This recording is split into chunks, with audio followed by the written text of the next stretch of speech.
High, তো চলো একসাথে রেডি হওয়া যাক। ফার্স্টেই আমি স্কিন কেয়ার ডান করে নেওয়ার পর বায়োটিকের ময়শ্চারাইজার নিয়ে সেটাকে ব্লেন্ড করে নিলাম। দেন ইউজ করলাম প্রাইমারের পর নিলাম ইলুমিনেটর।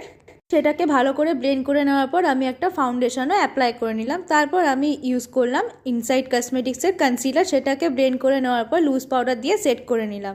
তারপর ব্লাশও অ্যাপ্লাই করে নিলাম অ্যান্ড দেন আমি স্টার্ট করব আই মেকআপ।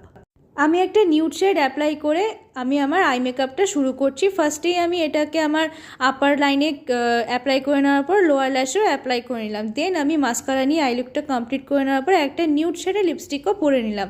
তো দেখতেই পাচ্ছ কীরকম লাগছে। তারপর আমি আমার চিক বোন ফোরহেডটাকে হাইলাইট করার জন্য একটা হাইলাইটারও অ্যাপ্লাই করে নিলাম। দেন একটা সেটিং স্প্রে নিয়ে পুরো বেসটাকে সেট করে নেওয়ার পর আমার ফাইনাল লুক দাঁড়ালো এটা। তো তোমাদেরও যদি এই লুকটা ভালো লেগে থাকে তোমরা অবশ্যই লুকটা ক্যারি করো। অ্যান্ড প্লিজ আমার চ্যানেলটাকে একটা সাবস্ক্রাইব আর ভিডিওটা পছন্দ হলে একটা লাইক করে দিও।